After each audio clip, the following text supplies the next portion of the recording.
में मात्रमपि येन सठेन किंचित चित्तं विधाय सुख शास्त्र कथा न पीता। चांडाल बच्च खरबत बदते नीतम मिथ्या सुजन्म जननी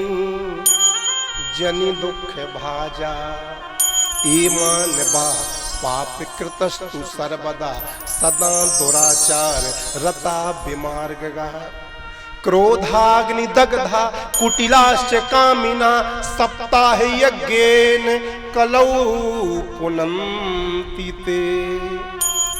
हे नारद जी, आपने पूछा कि भागवत कथा को सुनकर के किस किस का उद्धार होता है, हमें बताओ। तो आप लोग भी ध्यान से सुनो खेरी वालों। सनकादिक महात्माओं ने कहा, हे नारद, जो इंसान अपनी मां के पेट से जन्म तो ले लिया है, लेकिन जन्म देने वाली मां को कभी मां ना कहा हो,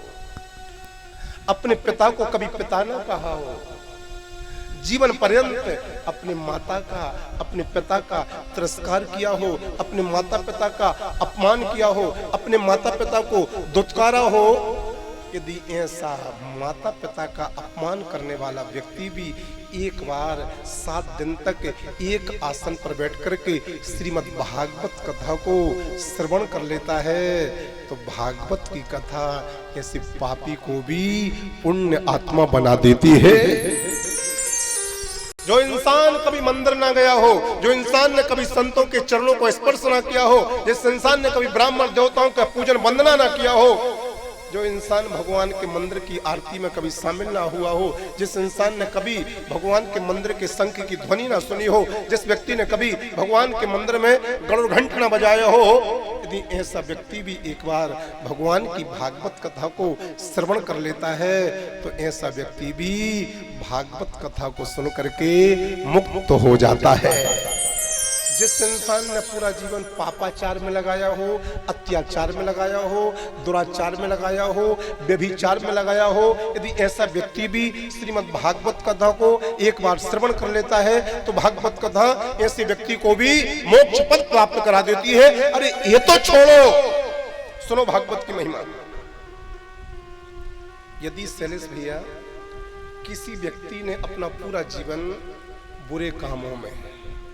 पापों में, अत्याचारों में, व्यभिचारों में और धरती के जितने बुरे काम होते हैं इनमें सब में लगाया हो,